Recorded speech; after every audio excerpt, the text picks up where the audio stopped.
দেশের অতন্দ্র প্রহরী মুক্তিযোদ্ধারা গত ১৬ বছর স্বৈরাচার হাসিনার কাছ থেকে সুবিধা নিয়ে চুপ ছিল বলে মন্তব্য করেছেন বিএনপি স্থায়ী কমিটির সদস্য ইকবাল হাসান মাহমুদ টুকু। মঙ্গলবার বিকেলে বহুলী ইউনিয়ন পরিষদ মাঠে সংবর্ধনা অনুষ্ঠানে প্রধান অতিথির বক্তব্যে তিনি এই কথা বলেন।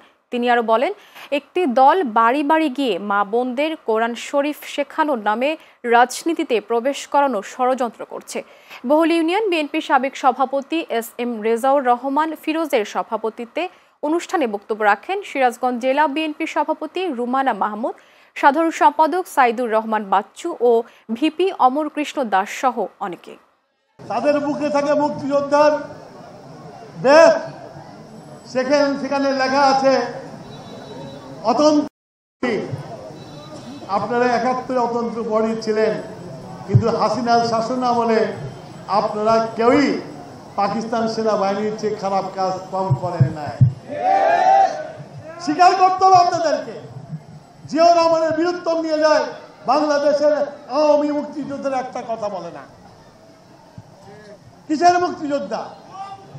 মুক্তিযুদ্ধের জন্যই তো জিয়াউর রহমানকে বীরত্তম দিয়েছিল, তারই বাবা দিয়েছিল।